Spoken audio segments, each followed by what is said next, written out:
Hello, this is doctor Madhavi Latha. ఈరోజు మా హాస్పిటల్లో ఈ బాయ్ బేబీ డెలివరీ అయింది, సిజేరియన్ డెలివరీ. ఇది చాలా హై రిస్క్ ప్రెగ్నెన్సీ అనమాట. సో దీని గురించి ఒకసారి షేర్ చేసుకుందామని నేను ఈ వీడియో చేస్తున్నాను.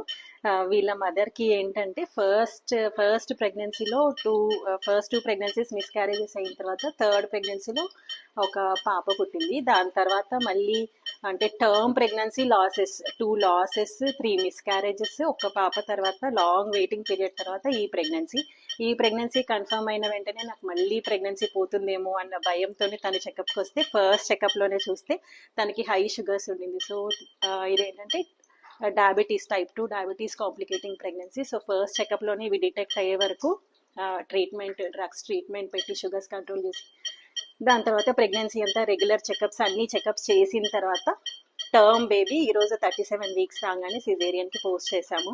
డెలివరీ అయింది, completely healthy mother and healthy baby. So initial pregnancy checkups చాలా ఇంపార్టెంట్. డయాబెటీస్ అనేది ఇప్పుడు ఈ మధ్యలో రైజ్ అవుతున్న ప్రాబ్లం. సో అట్లా ఇన్ని లాసెస్ అయింది ఇంత అని తను భయపడకుండా చెకప్కి వచ్చి అసలు ప్రెగ్నెన్సీ వద్దు అనుకుంటూ అన్వాంటెడ్ లాగా వచ్చింది. But she had a such a nice male baby, healthy baby. So bad obstetric history ఉన్నా కూడా డిప్రెస్ అవ్వకండి. There are treatments. మనం ట్రీట్మెంట్ కంటిన్యూ చేసి ఇట్లా హెల్దీ బేబీ రావచ్చు. Thank you.